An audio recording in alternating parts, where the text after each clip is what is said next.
like the sun when it rises in its strength. So will be on God's people who dare to love him. They will mount up like the... Prof, I want you to come up for a minute. Please come up. Ladies and gentlemen, Professor Chris Nwakobia. Just a break in interlude. Just come up for a minute. Just come up here because you're going to be talking to us right now. By the way, one more time, put your hands together for Dr. Peter Piper for his submission. Professor Chris, I'm bringing you up not for your keynote yet, but because I need you to break something. Please come up here. You have to come up here. Just stand right there. If you want to sit, that's okay. But we want to ask you something very, very interesting because we are online, people are sending different questions, and this is directed to you because some people want to understand. Somebody said that you are a lawyer. They want to know the difference between the question that is yours now. What they call the technique. Okay, good. Substantial and technical. What does that mean? Because we are hearing that on the grounds of technicality, anything is possible. We want to understand, just like Piper helped us to understand rerun and what? And runoff and off-run. What is it about this? We are lay people, so that tomorrow we are not confused about the televisation of what is going to happen tomorrow. And by the way, as you're answering that, as a lawyer too, we want to know, because some of the lawyers in both the PDP and the Labour Party and the APM had requested that the hearing be televised, but it was never televised. But now we are having the judgment being televised. We need you to attend to this as a lawyer yourself very quickly. Well, about 4 weeks ago, I posted something that's been trending for a while now, which is no to technicalities. Oftentimes people hide behind semantics and mantra to deceive. Oftentimes people hide behind it to do injustice. Oftentimes people hide behind it to delude, denude, and cover truth. But here we have facts that are as lucid as daybreak. Here we have a case that is as glaring, like Gandhi would say, as the Himalayas. We have a case that is obviously incontrovertible. I've heard people talk about 25% of Abuja. What technicality will defeat that? I've heard people talk about the fact that there was a forfeiture in the US. What technicality will cover, throw that in the dustbin? I've heard people talk about double nomination. These are fundamental issues. You know, you can hide behind technicalities to deceive when the facts are not as glaring as Olympic. And so I have said, and I want to repeat here, it was one great author who said, oh, what a tangled web we weave when first we're practiced to deceive. Sir Walter Scott. They have thrown two teasers before the world, true teasers before you. Gazama has thrown his. Mary Odili, for all you care. I was thinking very early this morning, and I just said, oh, ODILI. What could that pass for? Is it overwhelming debauchery? Is it illicit, lascivious ideals? Those are the letters of that name. You know, we had before us the worst electoral larceny in our country's history. And someone is saying that if you go to court and you don't get justice, you be calm, don't pull down the roof. It was that Catholic American president that said a long time ago, John F. Kennedy, that those who make peaceful change impossible make violent change inevitable. These are truisms beyond doubts. And when they try to tell you, because the new debate is not necessarily the difference between military rule and democracy, but they are trying to throw before us the difference between autocracy and military rule. And I think they are Siamese twins. One cannot replace the other. If you refuse to allow the rule of law, if you refuse to allow the transparency of the electoral process, if you refuse to allow the people to express their rights through transparent electioneering process, what do you get? At best, you get autocracy, and autocracy is not democracy. At best, you get what people have now couched as civilian coup. So, for those who think that the judiciary can hide behind technicalities and complexities, I think that the truth is that the first time in our historicity, and that's my word for those who think that the young people aren't doing enough. I think that the young boys and young girls, our brothers and sisters, and the obedience out there have broken all records across our world.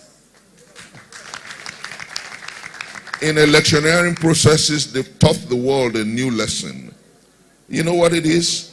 From 2, 3, 4 persons tweeting in a room, we became the superstructure. You know, at some point they said we didn't have a structure, but we became the superstructure, and we won an election fair and square. And those who think that they are masters of subterfuge, deceit, debauchery, and larceny think that they can cower the people. I told one of my aides this morning, I said, well, I've made up my mind. If you come to my car, my truck out there, you see I have change of clothes, I have my toiletries. I'm used to it. I've made up my mind. And in my tweet yesterday, I told the world, I said, you don't beat a child and refuse a child the right to cry. Those who are threatening us have beaten us silly. They took our mandate away, and they don't want us to cry. Who does that? And I said, open the prison yards. Open the prison yards. Oh, well, they say, okay, he's used to it. Yes, I'm 52, interestingly. And of that 52 years of my life, I spent 8 years and 2 months in one custody or the other. So I'm a veteran in creative suffering. I'm not scared. I understand that creative suffering is redemptive. I understand that if you must save a nation and save a people, you must be ready to look in the eyes of a jailer and say, I'm here not because I'm a criminal. I'm here because my moral commitment to justice and to a better society is higher than yours. Thank you. Thank you, Prof. So do not worry. Victory will come. The darkest point of the night is closest to morning. I'll drop the mic on this note. I've always told those who care to listen to me that one of the strongest statements that appeals to my soul were those words written a long time ago by James Russell Lowell. He said, wrong forever on the throne, truth forever on the scaffold. That same truth on the scaffold sways the future. For behind the dim unknown, oh yeah, you don't know what's going to happen tomorrow, you're bothered and you're troubled and you're giving up. Don't give up. Behind the dim unknown standeth God in the shadows, keeping watch above his own. They can't cower us. They won't take our victory and go to sleep. He who takes what belongs to a child and lifts his hands up will suffer the pain in our trophy. And I tell you, God on the throne, the victory we won on the 25th day of the second month of the year of our Lord 2023 is sacrosanct, and we will get it back. God bless you. Hold on there, you. I mean, can we put our hands together for that? Even whether you understand it or not, a professor has spoken, so just clap and enjoy all the meandering of grammar and the eloquence of beautiful. Professor Chris Mwakubia, before I take the microphone from you and return back to you, please. Here are people who don't understand English too much. Tell us, show us an example. This, I don't know if it's a human being. This technicality, give us an example so that by tomorrow we will not be shocked. This technicality, give us a simple example. For example, if they say, based on whatever technicality, Atiku or Obi or somebody, who be this technicality? No, the few won't hide behind, the few won't hide behind issues, then go say, Peter Obi not join Labour Party 30 days before the election. And then who determines the lifespan of choice in political party membership? So that's an example of technicality. And the courts have settled that long time ago. They feel hide behind that. They feel hide behind the fact that this issue about forfeiture happened more than 10 years ago. And then they go hide behind the fact that, in some parts of the constitution, then go say, if it's more than 10 years, you can. They feel hide behind issues about this Abuja, 2/3 of, then they go say, okay, because some, they've thrown it in the public domain, that, if you've done more than 24 states, why not add, since he won, up to 27 states, Abuja? But these are all deceits, because the law is clear. And you see, God who runs, that's why I quoted James Russell Lowell, truth forever on the scaffold, falsehood forever on the throne. Truth sways the future. Let me tell you how God orchestrated this moment. And some don't understand that there is the marvelous hand of God in what is happening in our country. This same chief judge of the federation ruled on some of these fundamentals. He was involved in deciding that 2/3 of Abuja must be complied with. He was involved in determining issues pertaining forfeiture. He was actually the one who said that forfeiture is punitive, is for a crime. It's not just a civil thing, it's criminal. And I don't know how he's going to eat You mean he said all of these things? I don't know how he's going to eat his vomit. That's why we're saying that the time has come for people to understand, really. Oh, Prof, I'm going to get back to you, but it shows that tomorrow is going to be some interesting time in Nigeria and in Africa and in the world, don't you think? That demon or angel called technicality. Prof. More can I say something that's yes. important? Because if you oblige criminality and wickedness, it's your failure. Until judgment is read tomorrow, the judges have all the time in the world to do what is proper, right, and right. So let us, like the evangelicals, keep them on their toes tonight. Let us tweet, talk, chat, use all the vehicles available. You know how we build this momentum? Let us do that every second, every hour, because you know what? Like my brother said, when there's a call to nationhood, arise and obey. We are the grail bearers of a hope that we represent. If you turn your eyes, the thief will steal it. We made mistakes post-election. And I'm not here to talk about the calmness or the meekness of our principal. My apologies to my brother here, who is with Atiku, because he stepped out on the street twice or so. But that's not the issue. We're at that point where it's your right to make sure that the judges do right. Thank you. We're at that point where you must keep them on their toes. We're at that point where you must tell them that you know the law. You know, it was Niyo Sundari that said a long time ago, who said, because they keep telling you, oh, you guys criticize too much, do you know the law? And he said, who says that a man cannot criticize the shape of a house except he is himself an architect? Nobody says that. I have read enough of the law. You know enough of the law. Every obedience today is by association a lawyer.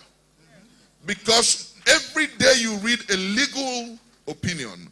Every day you post and repost a legal opinion. So tell them that you know enough. Tell them that "and" does not mean what those who hate our country has been saying. That "and" means "and." That if you get 24 states, you must get Abuja. If you don't have Abuja, you are an illegitimate president. Thank you. If you don't get Abuja, you are an impostor. Mo, I know you might not be used to this part, but please allow me 1 minute. Tweet it. If you're not strong enough, tag me, I will retweet it. Let us go ahead and tell them that this is a night of vigil. That we're standing toe to toe with you. I don't know whether you feel the pain I feel. I wake up in the morning, I have like 100 text messages. I'm not a robber like them. It's one person saying, "Oh, no food in the house, no money here, no this, no that, no that, no that."